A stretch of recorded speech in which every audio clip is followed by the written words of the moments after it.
ខ្មាស់គេគ្រាន់បើជាងអស់ជីវិតដែរយើងថាហើយយើងអត់លួចទេប្រកាសជានៅក្នុងអាងលោកសម្រាប់ខោអាវនៅលើខ្លួនតាចាស់នោះចេញឲ្យអស់ទៅប្រកាសជារកឃើញខ្សែដៃខ្ញុំពួកឯងចាំស្លាប់ហើយស្រោតទៅស្រោតទៅស្រោតទៅស្រោតទៅស្រោតទៅស្រោតទៅជឿឈាមឬមួយក៏ឯងចង់ឲ្យយើងស្រាតអស់ដែរពូចាំងសានអ្វីមិញឲ្យពូយកខ្សែដៃចេញមកពូមិនយកពេលនេះស្រាតគឺសមមុខពូហើយលេងជាឆាំងលោកគ្មានមនសិការសោះស៊ីសុំទោសផងឲ្យឯងបានឃើញពីភាពវេទនារបស់ប៉ាគឺសុទ្ធតែដោយសារប៉ាមិនចេះប្រមាថខ្លួនឯងធ្វើឲ្យមានលទ្ធផលដូចថ្ងៃនេះឯងឲ្យប៉ាដោះស្រាយចុះពួកឯងសុទ្ធតែចង់ឲ្យយើងស្រាតមែនទេល្អយើងស្រាត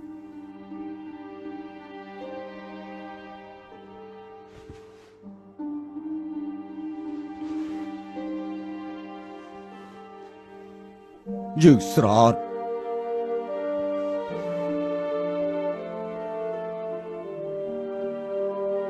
ពេលនេះពួកឯងនៅឲ្យយើងស្រោតទៀតទេចម្លែកមែនខ្សែដៃប្រកាសជាអ្នកស្រែម្នាក់នេះលួចមិនក៏អត់មានអញ្ចឹងហ៎ទាំងអស់គ្នាត្រូវគេកុហកហើយតាចាស់ឯងប្រគល់ខ្សែដៃឲ្យកូនស្រីឯងយូរហើយសោះទៅសោកឆាយឆេទៅយកមនុស្សល្ងងបន្លំជាអគ្គនាយកខាងនេះស្រាតចេញអស់ពិនិត្យមើលច្បាស់លាស់ទៅពួកឯងហ៊ានទេខ្ញុំចាប់នាងជាប់ហើយនាងជាចោរឆាប់សម្រាប់កៅអៅនាងភ្លាមទៅលេងដៃទៅយើងជាអគ្គនាយកខាងសើគ្រប់ខាងសៀអ្នកណាហ៊ានប៉ះយើងហ៊ានបន្លំធ្វើជាអគ្គនាយកខាងយើងឲ្យនាងបន្លំពួកឯងហ៊ានប៉ះអគ្គនាយកខាងគឺប៉ះពាល់ខាងសៀគ្រប់ពួកឯងចាប់ហើយនាងជួយពួកអាល្ងងនេះបន្លំជាអគ្គនាយកខាងទៀតយប់នេះអភិបាលក្រុងហៃឆឹងនិងគ្រូសាអភិជនលំដាប់ខ្ពស់ទាំងអស់ដើម្បីអគ្គនាយកខាងនិងឧត្តមសេនីយ៍លងយីរៀបចំពិធីជប់លៀងបើខ្ញុំមានសំណាងចូលរួមពួកបន្លំឯងនឹងស្លាប់ទាំងអស់ខ្ញុំសុំវល់ទៅចុះមានរឿងអីសម្ដៅមករកខ្ញុំទៅកុំធ្វើបាបស៊ីប៉ាមិនចាំបាច់ដោយសារអ្នកស្រាយទាំងពីរអ្នកនេះខឹងខ្លាំងយ៉ាងនេះទេមិនបានខ្សែដៃខ្ញុំតម្លៃ 100000មិនអាចឲ្យចោលពីរអ្នកនេះចំណេញបានទេបានថ្ងៃនេះយើងនឹងឲ្យមាត់ពួកឯងទាំងពីរអ្នកធូរបន្តិចចាប់គេទាំងពីរអ្នកទៅលេងប៉ាខ្ញុំទេនាងកុំទះសាអីចាំយើងចាត់ការគេរួចយើងនឹងចាត់ការនាងថ្ងៃនេះយើងត្រូវតែកម្ចាត់ទាំងនាងទៀតមិននេះខ្សែដៃណាធ្លាក់នៅទីនេះនេះក្រែងជាខ្សែដៃដែលខ្ញុំទើបតែបាត់តើនិយាយបែបនេះពួកយើងចោតប្រកាន់គេហើយចោតប្រកាន់ក៏ចោតប្រកាន់ទៅចិនថ្នាក់ទៀតអស់នេះដៃជើងមិនស្អាតស្អំទោះមិនលួចខ្សែដៃមីងតូចចូលមកក្នុងពិធីជប់លៀងក៏ចង់ធ្វើរឿងលួចតិចតួចដែរ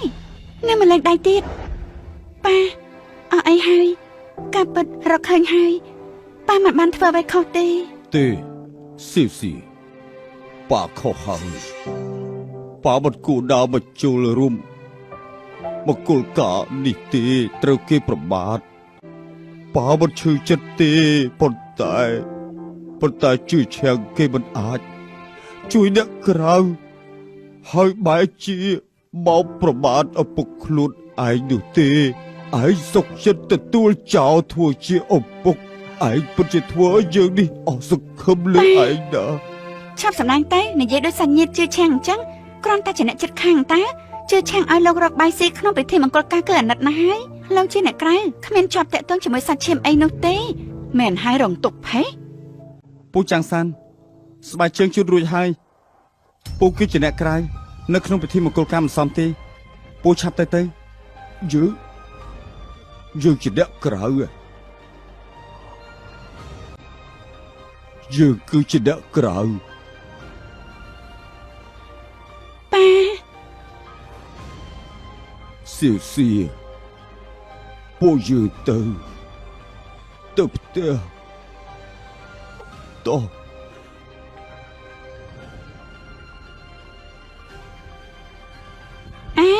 ពួកនាងកំទៅអំណាចនេះក្រែងពួកនាងជន់ខ្ញុំហ៎មិនក៏វាគេអញ្ចឹងនាងគ្រាន់តែជាបុគ្គលិកតូចតាចរបស់ខាងសឺគ្រប់ហៀវឲ្យកូនស្រីយំផងនាងចង់ស្លាប់ឲ្យមើលទៀតល្ងងបង្ករឿងធំហើយនៅមិនដឹងខ្លួនទៀតអគ្គនាយកថាជាបុគ្គលិកតូចតាចឬអត់ពួកឯងនឹងដឹងឆាប់នេះហើយ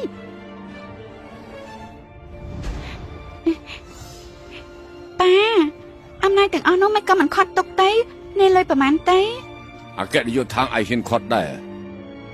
កុំតែសាធ្វើតែបាត់យើងមិនដឹងថាហេតុអីបានជាអគ្គនាយកថាជូតអំណោយហើយក៏គ្មានសិទ្ធិចូលរួមកម្មវិធីរបស់ឧត្តមសេនីយ៍លងយីនិងអគ្គនាយកថា តែយប់នេះយើងនឹងយាមនៅមាត់ច្រកកន្លែងធ្វើកម្មវិធីចាំអគ្គនាយកທາງចេញមកយើងនឹងយករឿងពួកអាល្ងងខ្លៅទាំងអស់នេះដែលបន្លំជាអគ្គនាយកທາງបកអក្រាតដល់ពេលនោះពួកគេនឹងត្រូវចាប់ជាមិនខានឡើយ លោកឧត្តមសេនីយ៍ពិធីជប់លៀងនៅយប់នេះគ្រូសាអភិជននៅហើយចង់ប្រមូលផ្ដុំគ្នាសុទ្ធតែអាចចូលរួមពិធីជប់លៀងរបស់លោកនិងលោកស្រីបានហើយ ប្រាប់ពួកគេទៅយប់នេះមិនមែនជាពិធីជប់លៀងទេតែជាកម្មវិធីដឹងគុណដែលខ្ញុំនិងប្រពន្ធខ្ញុំរៀបចំដើម្បីលោកប៉ាខ្ញុំ ពិធីជប់លៀងដឹងគុណអ្នកមានគុណអាចចូលរួមបានជាកិត្តិយសរបស់ខ្ញុំណាស់លោកឧត្តមសេនីយ៍គ្រួសារចៅនៅហើយឆឹងចៅមីងតែតែចង់ជួបលោករហូតមកមិនដឹងថាយប់នេះអាចឲ្យឱកាសគេចូលរួមពិធីបានដែរឬអត់ គ្រូសាចៅនោះគឺជាដន្លងរបស់លោកប៉ាកុំប្រសាគ្រូសាចៅជាភ្ញៀវ VIP នៅក្នុងពិធីជប់លៀងយប់នេះគ្រូសាចៅអាចចូលរួមបាន ជា VIP ល្អខ្ញុំនាំពាក្យភ្លាមម្យ៉ាងទៀតរឿងដែលលោកនិយាយកាលពី8ឆ្នាំមុនកម្មករធ្លាក់ពីលើអាគារខ្ញុំកំពុងតែចាត់កម្លាំងតាមស៊ើបរកការពិតហើយពេលលទ្ធផលចេញមកចាំខ្ញុំរាយការណ៍ប្រាប់លោកមុនគេ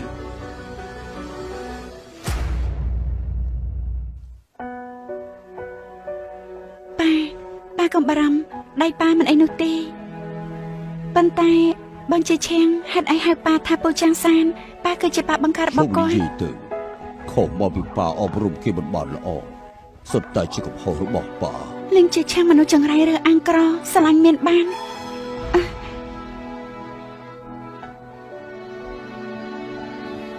ប៉ាអញ្ចឹងប៉ាសម្រាប់សិនទៅខ្ញុំទៅផ្ទះបាយរំងាស់សុបមាត់ឲ្យប៉ាយប់នេះខ្ញុំនឹងហៅសៀនរៀបចំពិធីដឹងគុណឲ្យប៉ាខ្ញុំនៅក្នុងពិធីជប់លៀងនោះនឹងឲ្យមនុស្សនៅហៅឆាំងទាំងមូលដឹងថាប៉ាគឺជាប៉ារបស់ខ្ញុំនឹងសិនហៅសៀនគឺជាមនុស្សមានអំណាចបំផុតនៅហៅឆាំងទាំងមូលសឹងតែខេត្តខាងត្បូង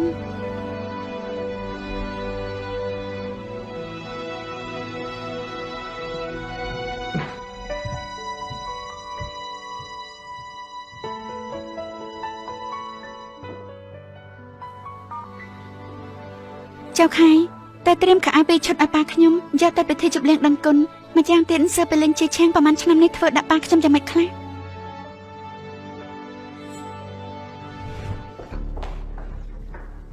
ហេកូតែស្លាប់ពួកគេហ៊ានបំផ្លាញមង្គលការខ្ញុំឲ្យខ្ញុំខ្លាចជាតួកំប្លែងនៅហើយឆាំងប៉ាម៉ែនេះប៉ាមិនគួរដល់លេងពួកគេទៅទេ កុំចេះសារប្រមូលសម្រាប់ថ្នាក់ទាបបែបនេះប៉ាមានមធ្យោបាយហើយ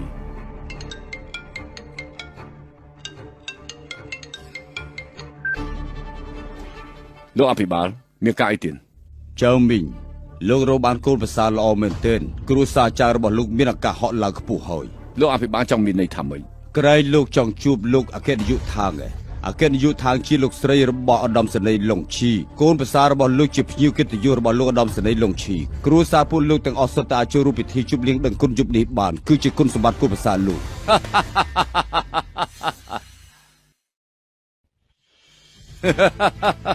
ប្រសើរណាស់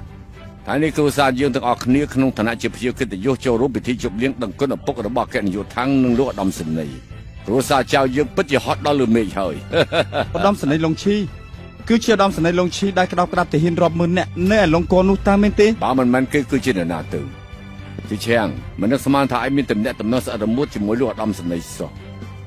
ខ្ញុំជាក្មេងប្រុសស្រុកស្រែម្នាក់អាចមានតំណែងតំណស្អីជាមួយអ្នកធំទាំងនេះទៅនោះ កម្មវិធីជប់លៀងចិត្តដល់ហើយពួកយើងរៀបចំអំណោយមួយហើយទៅសាលជប់លៀងមុនជៀសវាងខ្វះការគួរសម អញ្ចឹងកូនប្រុសខ្ញុំធ្វើយ៉ាងម៉េចទៅអ្នកបម្រើក្នុងផ្ទះគេច្បាប់អស់ហើយវាគ្មានមនុស្សកំដរវានឹងឯកាជាឆាំងឯពូចាំងសានបងមកកំដរឆ្កែទៅត្រូវកម្លាំងពលកម្មហ្វ្រីប្រើមិនអស់លុយគេអាចមើលថែកូនប្រុសយើងបានទុកជាសំណាងគេហើយ ពួកយើងថ្ងៃនេះធ្វើដាក់គាត់បែបនឹងទៅហើយគាត់មកដែរ ជាឆាំងឲ្យតែថ្ងៃនេះបានជួបអគ្គនាយកដ្ឋាននឹងលោកឧត្តមសេនីយ៍ថ្ងៃក្រោយគ្រួសារចៅយើងគឺជាម្ចាស់ហើយឆឹងឯងមិននឹងឲ្យស្ទាក់ស្ទើរដោយសារតែរឿងតូចតាចបែបនេះទៅ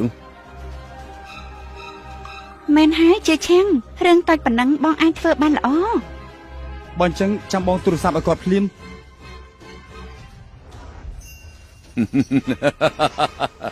ថាម៉េចទៅបំរើឆ្កែថាម៉េចបំរើឆ្កែប៉ាខ្ញុំដឹងថាថ្ងៃនេះខ្ញុំពិតជាធ្វើខុសចំពោះប៉ាពិតមែនតែពិធីជប់លៀងយប់នេះពិតជាសំខាន់ចំពោះខ្ញុំខ្លាំងណាស់ខ្ញុំចូលរួមហើយប្រហែលជាអាចចូលចុះសង្គមមួយនេះប៉ុន្តែសៀសក៏ឲ្យប៉ាទៅជួបរួមពិធីដែរប៉ា ប៉ាខ្ញុំនិយាយឲ្យបានការទៅខ្ញុំមិនទទួលស្គាល់ប៉ាក៏មានទុកលំបាករបស់ខ្ញុំដែរវួយមានផ្ទៃពោះហើយបើសិនជានាងដឹងថាខ្ញុំជាអ្នកស្រាយច្បាស់ជាយកកូនចេញថាវិញប៉ាមានចៅហើយប៉ុន្មានហើយប៉ាដើម្បីចៅរបស់ប៉ាជួយខ្ញុំផងទៅបានល្អប៉ាដឹកទៅភ្លាមកូនមិនត្រូវឲ្យនាងរំលូនកូនចេញទេណាយើងនឹងឲ្យអ្នកស្រុកភូមិចាប់បន់ព្រៃមកប្របានក្បាលឲ្យវួយសម្រាប់បានល្អទៅ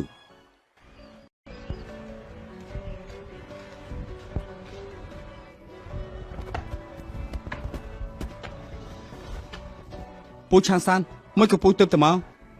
អូយប់មិនអត់បានយ៉ាំបាយរាងកាយគ្មានកម្លាំងទើបដល់យឺតពេលលេងស្បែកជើងទៅកុំឲ្យប្រឡាក់ព្រំអើយសំណាប់ចិត្តឆ្អែតហើយ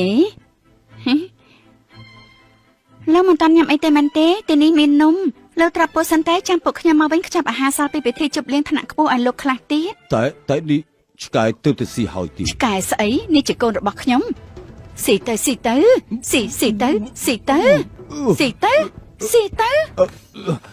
នេះធ្វើបាបគេពេកអើយ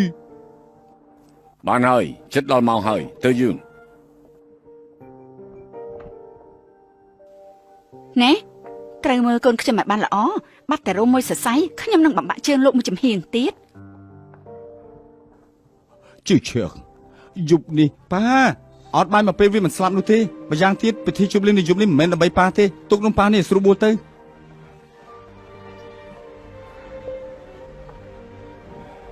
អត់ត្រូវហើយវួយចូលចិត្តស្អាតប៉ាកុំចូលបន្ទប់ទទួលភ្ញៀវអសោះចាំដល់ពួកខ្ញុំមកវិញបានហើយ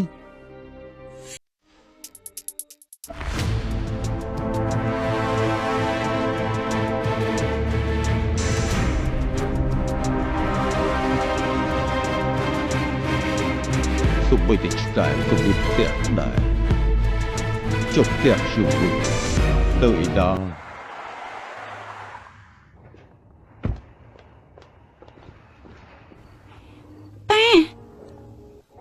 ស៊ី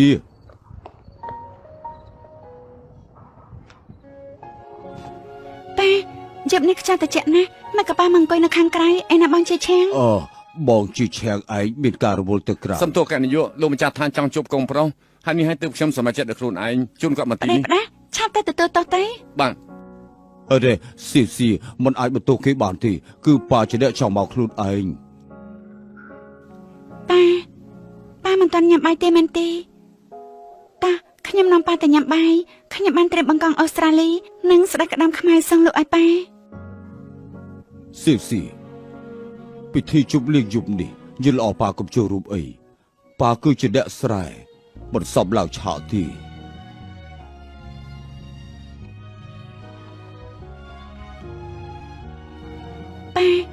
ប៉ានិយាយអីប៉ាគឺជាប៉ាខ្ញុំមិនថាទៅដល់ទីណាប៉ាជាមនុស្សមានអំណាចបំផុតនៅក្នុងโลกនេះ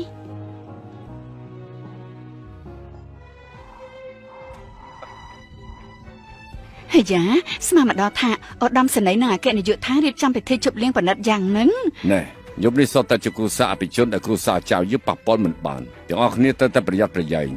កុំប៉ះពាល់មនុស្សសំខាន់ឲ្យសោះ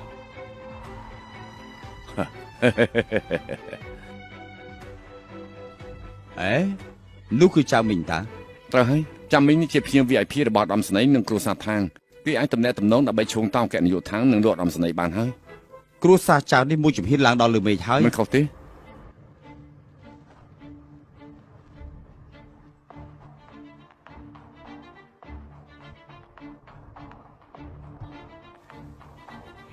ប៉ាទៅដល់ក្អែសិនទៅចាំរៀបចំញ៉ាំអី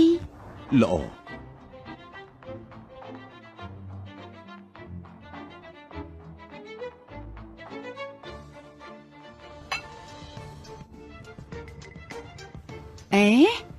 ជឿឈៀងក្រែងនោះជាតែចាស់នោះតាគេបានជាបាត់បង់កូនរបស់ខ្ញុំលួចតាមពួកយើងមកពិធីជប់លៀងមិនបានជាគាត់មកទីនេះនាំមនុស្សពីការនេះចេញទៅបើប៉ះពាល់លោកឧត្តមសេនីយ៍និងអគ្គនាយកដ្ឋានគ្រួសារចៅយើងនឹងត្រូវចាប់ហើយបាទប៉ាចាំខ្ញុំនាំគាត់ចេញភ្លាម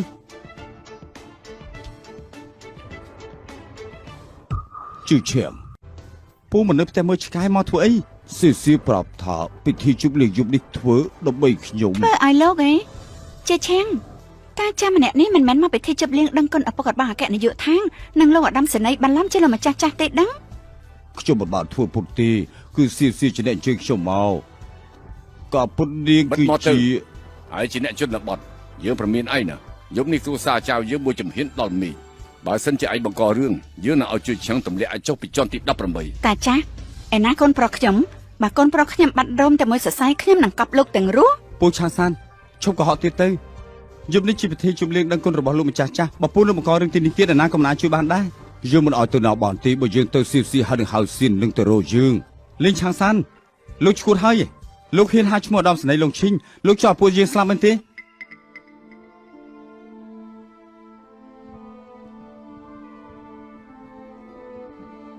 ឧត្តមសេនីយ៍នេះជាព័ត៌មានរបស់លោកម្ចាស់ចាស់ប្រមាណឆ្នាំនេះពិធីជប់លៀងចិត្តចាប់ផ្ដើមហើយពួកយើងគួរតែទៅ ខ្ញុំ ទី ឆែក នោះ មើលព័ត៌មានសិនលោកទៅកន្លែងកម្មវិធីទទួលភ្ញៀវមុនទៅ បាទ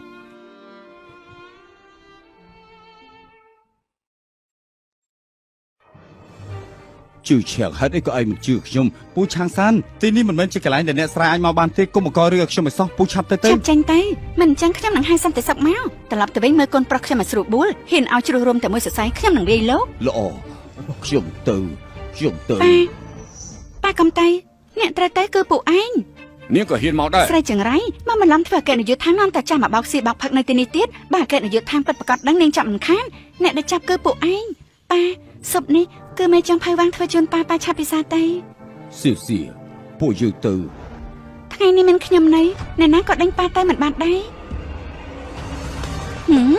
នេះជាពិធីជប់លៀងរបស់ពួកអភិជនលោកជាមនុស្សធន់ទៀតមិនស័ក្តិសមមកស៊ីនៅទីនេះទេនេះហ៊ានធ្វើកពប់សុបប៉ាយើង ហ៊ានវាយកូនស្រីយប់ផងយប់នេះគ្រូសាចៅយើងគឺជាភ្ញៀវ VIP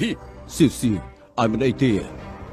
VIP អ្នកទាំងអស់គ្នាយប់នេះអ្នកទាំងអស់គ្នាចូលរួមកម្មវិធីជប់លៀងគឺជាកិត្តិយសណាស់តែវីរៈបរិសុទ្ធពិតប្រាកដនៅក្នុងយប់នេះមិនមែនអគ្គនាយកដ្ឋាននិងឧត្តមសេនីយ៍នោះទេគឺលោកម្ចាស់ដែលបណ្ដុះបណ្ដាលគាត់ឲ្យមានអនាគតពិធីជប់លៀងទទួលក៏ដូចជាពិធីជប់លៀងដឹងគុណសូមគោរពអញ្ជើញលោកម្ចាស់ចាស់ឡើងវេទិកា អូលោកម្ចាស់ចាស់ចិត្តបង្ហាញខ្លួនហើយដល់ពេលនោះអគ្គនាយកដ្ឋានឧត្តមសេនីយ៍ក៏បង្ហាញខ្លួនដែរមួយជីវិតខ្ញុំហើយមិនបានឃើញ នឹងលោកម្ចាស់ចាប់បង្ហាញខ្លួនយើងចាំមើលតាពួកឲ្យធ្វើយ៉ាងម៉េចទៀត ប៉ាពួកយើងឡើងលើវេទិកាទៅ សៀសៀនេះ ប៉ាគឺជាលោកម្ចាស់ចាស់នោះហើយអេជាឆាំងតើពួកគេចង់ធ្វើអីពួកគេមិនមែនបន្លំធ្វើជាលោកម្ចាស់ចាស់ទេដឹងមនុស្សឈួតពីរនាក់នេះ ជឿឆាំងតាចាស់នេះចង់សម្រាប់ឯងហើយមិនក៏មិនឆាប់ខត់គេទៅបើប៉ះប៉ះលួតអំស្នេហ៍គ្រូសាចៅយើងទៅចប់ សូមស្វាគមន៍គ្រប់គ្នាដែលបានមកចូលរួមពិធីជប់លៀងដឹងគុណដែលខ្ញុំនឹងហៅសៀនធ្វើជូនលោកប៉ាខ្ញុំលេងឆាំងសាន នេះគឺជាអគ្គនាយកដ្ឋានដែលល្បីឈ្មោះនោះ ម្នាក់នោះគឺជាលោកម្ចាស់ចាស់ដ៏គួរឲ្យគោរពរបស់លោកអគ្គនាយកដ្ឋាននិងលោកឧត្តមសេនីយ៍ ជេឆាំងក្រែងបងថាតាចាស់នេះជាអ្នកចិត្តខាងបងនៅស្រុកស្រែមែនទេមិននឹងអាចជាលោកម្ចាស់ចាស់ទេ ឬមួយស្រីម្នាក់នេះជាអគ្គនាយកដ្ឋានមែនម្នាក់នេះជាកូនស្រីចិញ្ចឹម 5 ប៉ា ឆ្នាំ របស់ មុន ខ្ញុំ លោកម្ចាស់លេងបានជួយសង្គ្រោះខ្ញុំផ្ដល់ជីវិតទី2ឲ្យខ្ញុំយប់នេះដល់ពេលខ្ញុំតបស្នងលោកម្ចាស់ចាស់ហើយ 15ឆ្នាំមុនណាជឿឆាំងនាងគឺថៅស៊ីពេលក្រោយនាងនឹងពួកយើងរស់នៅជាមួយគ្នាហើយឯត្រូវមើលថែប្អូនស្រីរបស់ឯងឲ្យបានល្អណាស់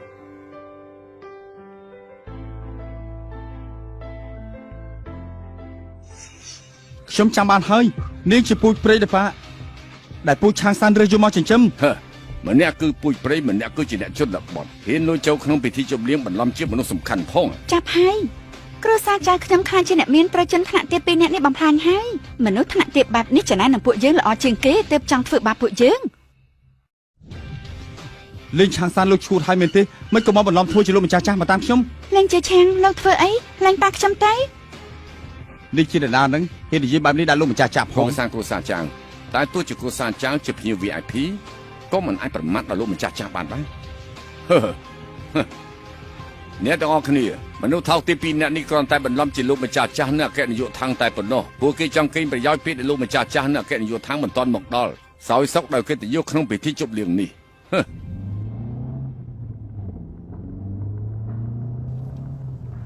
លោកអភិបាលអរគុណដែលលោកបានណែនាំពួកខ្ញុំផ្ដល់ឱកាសឲ្យគ្រួសារចៅខ្ញុំបានចូលរួមពិធីជប់លៀងនៅយប់នេះ ទំនាក់ទំនងគ្រួសារពូយើងប្រកាសជាត្រូវជួយហើយ ត្រូវហើយ ខ្ញុំឲ្យនាងរៀបចំអំណោយនោះ រៀបចំរួចហើយរូបចម្លាក់ធ្វើពីមាសសុទ្ធព្រះអាយុវែងដែលអាចារ្យបានប្រសិទ្ធិរួចហើយ មិនបានទេអំណោយនោះតិចពេកហើយនាងទៅពិធីជប់លៀងមុនទៅខ្ញុំទៅរៀបចំរើសអំណោយជូនលោកម្ចាស់ចាស់ដោយខ្លួនឯងថាម៉េចពួកគេទាំងពីរដាក់ជាអ្នកបន្លំហ៎ ពិតជាហ៊ានមែនហ៊ានខ្លាញ់បន្លំជាអគ្គនាយកដ្ឋាននៅលោកម្ចាស់ចាស់ មនុស្សអស់នេះក្អេងក្អាំងណាស់ថ្ងៃនេះពួកគេបន្លំខ្លួនជាអគ្គនាយកដ្ឋាននៅលោកម្ចាស់ចាស់ក្នុងពិធីមង្គលការខ្ញុំម្ដងហើយពួកគេជាមនុស្សកុហកគួរតែចាប់វាអូសចេញ ពូឆានសានកុំធ្វើរឿងខុសម្ដងហើយម្ដងទៀតឆាប់ទៅ លេងជាឆាំងពិធីជប់លៀងនេះគឺខ្ញុំធ្វើឲ្យប៉ាមិនក៏លោកឲ្យគាត់ទៅ ពូជព្រៃនាងនេះបន្លំធ្វើជាអគ្គនាយកដ្ឋានពេលនេះឲ្យប៉ាឲ្យពូឆានសានបន្លំធ្វើជាលោកម្ចាស់ចាស់នាងពិតជាអាក្រក់ពេកហើយជឿឈាមឯជឿប៉ានឹងស៊ីម្ដងទៅនាងពិតជាអគ្គនាយកដ្ឋានពិតមែនពិធីជប់លៀងនេះគឺរៀបចំឡើងដើម្បីប៉ាប៉ាជឿមនុស្សអាក្រក់បែបនេះតែប៉ាបែរជាមិនជឿជាក់លើខ្ញុំប៉ាត្រូវឲ្យកូនចៅបែកបាក់គ្នាទៅប៉ាពេញចិត្តមែនទេកុំភ្លេចថាវួយមិនផ្ទៃពោះហើយណាប៉ាទៅ ប៉ាថ្ងៃនេះប៉ានៅទីនេះអ្នកណាក៏មិនអាចដេញប៉ាបានដែរសម្ដេចក្អេងក្អាងមើលជាអ្នកណាហ៊ានបង្ករឿងនៅក្នុងពិធីជប់លៀងដឹងគុណ លេខាបតរបស់លោកអភិបាលមកដល់ហើយនៅនាងចៅមិនត្រឹមតែជាមនុស្សល្បីនៅក្បែរខ្លួនលោកអភិបាលទេហើយក៏ជាក្មួយស្រីខ្ញុំដែរឯងត្រូវចប់ហើយ ហ៊ានប៉ាប៉ាគ្រួសារចៅពួកអញចាំតែស្លាប់ទៅបានចដុនមួយបងមកចាំពេលល្អណាស់មនុស្សថ្នាក់ទី2នាក់នេះបន្លំធ្វើជាអគ្គនាយកដ្ឋាននៅលោកម្ចាស់ចាស់មានរឿងបែបហ្នឹងផងអីពេលអ្នកឯងពិតជាមិនដឹងស្លាប់រស់មែនពួកឯងអស់ជិះល្មើពេលអ្នកនេះចេញទៅចាំបានយើងនឹងខ្វាក់ភ្នែកឲ្យមែនទេនេះសួរសៀធានយ៉ាងទៅថាខ្ញុំជាអ្នកណាពួកឯងពេលអ្នកបន្លំធ្វើជាមនុស្សសំខាន់មិនបែររំខានលោកអភិបាលនោះទេ រឿងនេះមិនពាក់ព័ន្ធស៊ីទេមានរឿងអីសម្ដៅមករកខ្ញុំចុះ តាចាស់លើថាឯងបង្ករឿងក្នុងពិធីមង្គលការប្អូនចដុនមួយយើងម្ដងហើយគិតថាគ្រួសារចាស់យើងអស់មនុស្សហើយហ៎ប៉ាចាវ៉ាន់យូនាងមិនបានចែកខុសត្រូវក៏វាគេសៀធានយ៉ាងឲ្យភាពក្លាហាននាងយ៉ាងហ្នឹងឯងមិនខុសទេនៅហាយឆឹងមានសៀធានយ៉ាងគ្រប់ត្រចាវ៉ាន់យូខ្ញុំគឺជាទេវតាប៉ះពាល់គ្រួសារចៅប៉ះពាល់វ៉ាន់យូប៉ះពាល់លោកអភិបាលនៅមិនឆាប់លើជង្គង់ទៀតវ៉ាន់យូទុកជីវិតឆ្កែពួកឯងទៅ ជួយឆាំងឯងជួយពួកយើងផងទៅសុទ្ធតែជាកំហុសរបស់អ្នកទាំងពីរខ្ញុំមិនអាចជួយបានទេជួយឆាំងគ្រប់យ៉ាងជាកំហុសរបស់ប៉ាឯងបលលេខាចៅកុំធ្វើបាបស៊ីអីដោះលែងនាងទៅចុះលេខាចៅអគ្គនាយកដ្ឋានពិតប្រាកដលោកម្ចាស់ចាស់នៅដំសនីជិតមកដល់ហើយមិនចឹងទេឲ្យពួកគេទៅធ្វើបែបនេះទៅមិនបំផ្លាញបរិយាកាសក្នុងពិធីជប់លៀងនេះ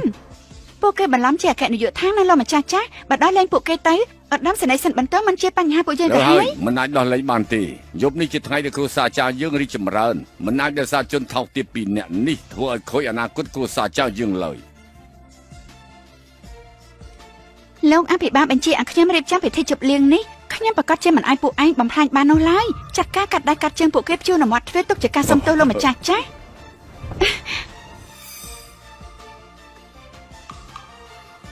ពួកឯងឃើញច្បាស់ហើយនៅថាខ្ញុំជាທາງស៊ីអគ្គនាយកທາງស៊ឺគ្រប់ពិតប្រាកដឬអត់ខ្ញុំចាំមើលអ្នកណាហ៊ានប៉ះខ្ញុំ ពុតជានាមបានអគ្គនាយកដ្ឋានពិតមែនឬឋាននាមបាននេះធ្វើអំពីគ្រឿងផ្សំពិសេសនាមបានមួយស្លឹកតម្លៃ គ្រួសារចៅលើកនេះចប់ហើយប៉ះពាល់លោកអគ្គនាយកដ្ឋាននៅហៃឆឹងជាពិភពជំនួយរបស់ខេត្តខាងត្បូងទាំងមូលពួកគេនឹងអស់កន្លែងឈរជើង មិនได้មានគេនិយាយថាអគ្គនាយកដ្ឋានជាពូជព្រៃពុតជាជីកភ្នោកប់ខ្លួនឯងហើយ គ្រោះថ្នាក់ណាស់វាត្រូវគ្រួសារចៅនាំដើរផ្លូវខុសធ្វើមានកំហុសធំទៅហើយខ្ញុំប្រកាសផ្ដាច់ការសហការគ្រប់យ៉ាងជាមួយនឹងគ្រួសារចៅភ្លាម ការពិតនេះជាអគ្គនាយកដ្ឋានពិតមែនជាឆាំងក្រែកបងប្រាប់ថាគេជាពូចង្រៃដែលតាចាស់នោះរើមកតែ ពិតមែនហើយ15ឆ្នាំមុនពូឆាងសានរើសគេបាននៅតាមផ្លូវពិតមែន ជឿថាគេពិតជាអគ្គនាយកដ្ឋានមែនភ្លេចហើយថ្ងៃនេះនៅក្នុងពិធីមង្គលការគ្រួសារចៅខ្ញុំគេស្លៀកសម្លៀកបំពាក់ពិធីការ មែនហើយមុននឹងគេបន្លំជាអគ្គនាយកដ្ឋានត្រូវពួកយើងបោះអាក្រាតពេលនេះប្រកាសជាជួលឈុតពិធីលួចនាមបានអគ្គនាយកដ្ឋានមកបន្លំធ្វើជាអគ្គនាយកដ្ឋាន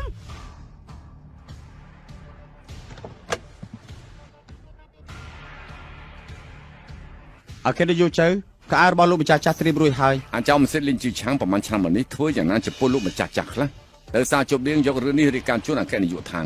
ហើយគាត់ដាក់ទោសអាចមិនសិតនេះម្ដង មិននឹងអាចទៅរួចទៅឋានសៀបើជានាងគ្រួសារឋានពិតមែនមិននឹងអាចឆ្នាំនោះនៅតាមផ្លូវបានទៅឋានសៀគ្រប់ឈរជើងនៅក្នុងណានឆឹងជាង50ឆ្នាំមកហើយចាស់ឬជ្រៅគឺជាអ្នកមានគ្មានគូប្រៀប ខាងស៊ីគ្រប់មានកូនស្រីតែម្នាក់គត់មិននឹងអាចរស់នៅតាមចិញ្ចើមផ្លូវធ្វើជាអ្នកសំទានបាននឹងប្រកាសជាខ្លាំងខ្លាយលោកដោយសារតែឆ្នាំនោះស៊ីមានរឿងប្រែប្រួល មិនមកចោលមិនសៀតរបស់ឯងទៅអាអ្នកជនបទឯងនិយាយសុទ្ធតែជាពាក្យកុហក មនុស្សមានចំណេះដឹងរាក់កង្កាបក្នុងដងមើលមិនឆ្ងាយពួកអត់បានការមានភ្នែកគ្មានប្រស្រីពេលនេះយើងនឹងហៅចៅខៃមកហើយឲ្យពួកឯងបានដឹងពីតម្លៃប៉ះពាល់យើងស្រីថោកទៀតហ៊ានទូរស័ព្ទអគ្គនាយកចៅជាអ្នកមានជាងគេនៅហៃឆឹងអគ្គនាយកចៅគឺជាអ្នកទទួលខុសត្រូវនៅທາງស៊ឺគ្រប់ពួកយើងនៅហៃឆឹងមិនមែនពួកថ្នាក់ទៀតដូចនាងទេ មនុស្សល្ងងបិទចំពោះក្អែករបស់នាងទៅអគ្គនាយកខ្ញុំមកយឺតពេលសូមអ្នកនាងអធិស្ឋានថង មនុស្សថ្នាក់ទៀតនេះជាអគ្គនាយកថាង ពូជព្រៃម្នាក់នេះពិតជាអគ្គនាយកທາງពិតមែនទេចប់ហើយខ្ញុំបង្ករឿងធំ ព្រៃ ហើយ អ្នកស្រាយម្នាក់ អានិយាយបែបហ្នឹងខ្ញុំជាបងថ្លៃនាងជាអ្នកថោមមានចិត្តទលាកំប្រកាន់ជាមួយខ្ញុំអី ស៊ីយល់ដល់មុខប៉ាចិញ្ចឹមនាងដល់ធំឬថ្ងៃនេះឲ្យវាចប់ត្រឹមនឹងទៅចុះណាយ៉ាងហើយណាស់ខ្ញុំក៏ជាបងប្រុសរបស់នាងដែរមើលទៅអាចឲ្យខ្ញុំធ្វើជាអ្នកទទួលខុសត្រូវທາງស៊ឺគ្រប់នៅហាឆឹងបានទេ មិនបានទេអគ្គនាយកប្រហែលឆ្នាំនេះលីងជឿឆាំងធ្វើបាបលោកម្ចាស់ចាស់ខ្លាំងណាស់ ថាម៉េចលេងជាឈៀងហ៊ានធ្វើបាបប៉ាផងសំតែសម្លាប់ប៉ាជាឈៀងអគ្គនាយកថាងនាងនិយាយបែបហ្នឹងមានន័យថាយ៉ាងម៉េចប៉ាប្រាប់នឹងទាំងអស់គ្នាដល់បន្តទៅប៉ាត្រូវជាអ្វីនឹងលេងជាឈៀង ខ្ញុំ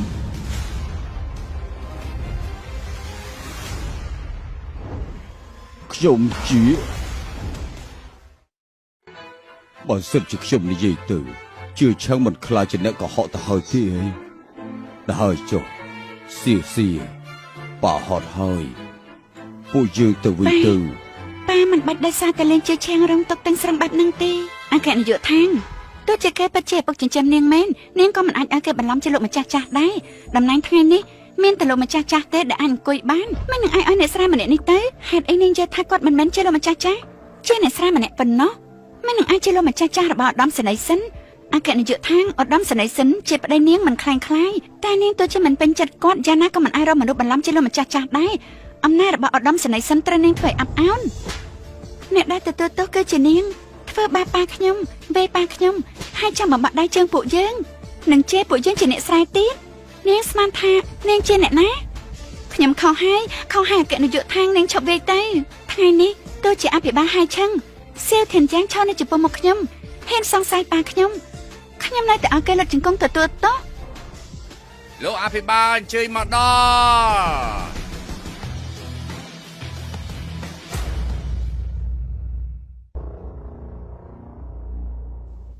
ពិតជាមិនអន់មែនពិធីជប់លៀងឧត្តមសេនីយ៍សិនសូម្បីតែលោកម្ចាស់អភិបាលក៏អញ្ជើញមកដែរ អគ្គនាយកថាងទោះជាមានអំណាចខ្លាំងប៉ុណ្ណាក៏នៅក្នុងព្រំដែនអ្នកជំនួយដែរមិនអាចប្រៀបជាមួយកូនចៅលោកឧត្តមសេនីយ៍និងលោកអភិបាលក្រុងបានទៅអ្នកស្រែកុំចង់ធ្វើជាត្រេកញៀតឆ្លៀតពងឯងត្រូវបានកំណត់ឋាននៅក្នុងប្រឡាយទឹកស្អុយងើយមើលអ្នកមានដូចជាពួកយើងតែប៉ុណ្ណោះអគ្គនាយកថាងខ្លាំងប៉ុណ្ណាក៏នៅក្រោមលោកឧត្តមសេនីយ៍ដែរ លោកអភិបាលមកដេកដល់ទូកំហុសហើយពូចាំងសានពូធ្វើខ្ញុំស្លាប់ហើយមិនឲ្យពូមកពូនៅតែមកខ្ញុំមានថ្ងៃនេះគឺមិនងាយទេហើយអ្វីបានជាពូបំផ្លាញខ្ញុំជឿឈាមយើងមិននឹងអាចបំផ្លាញឯងបានទៅស៊ីលោកម្ចាស់អភិបាលពូយើងប៉ះពាល់មិនបានទេពូយើងទៅ ប៉ាមិនអីទេថ្ងៃនេះអ្នកណាក៏ប៉ះពាល់ប៉ាមិនបានដែរអគ្គនាយកថាងនាងកម្រឹងខ្លាំងពេកអ្នកមានជាងគេនៅខាត់ខាងត្បូងធំប៉ុណ្ណាធំជាមន្ត្រីលំដាប់ទី3ឧត្តមសេនីយ៍សិនទេបើអាចខ្ញុំនិយាយអគ្គនាយកថាងប្រកាសជាមានមនុស្សចេតនាមិនចេះសម្រឹងជាមួយឧត្តមសេនីយ៍សិនដូច្នេះមានចេតនាធ្វើឧត្តមសេនីយ៍សិនខ្ពើមលោកអភិបាលលោកមកហើយបើលោកមិនមកទេខ្ញុំត្រូវគេវាយស្លាប់ហើយ ដែលណាហ៊ានវាយមនុស្សរបស់ស៊ីវធានយើ ខា ង ងសៀគេដើម្បីមុខមាត់ឲ្យឪពុកចិញ្ចឹមអ្នកស្រែម្នាក់នោះឡើងអង្គុយកន្លែងលោកម្ចាស់ចាស់ ខាងស៊ីនាងចង់បកស្រាយប្រាប់ខ្ញុំដែរទី បកស្រាយហីសៀធានយ៉ាងនេះគឺជាពិធីជប់លៀងដឹងគុណដែលខ្ញុំនឹងហៅសៀនធ្វើដើម្បីប៉ាខ្ញុំលោកមានសិទ្ធិអីឲ្យខ្ញុំបកស្រាយនោះប៉ាជើងប៉ាមិនតាន់ជាអង្គុយសិនទៅ ល្អ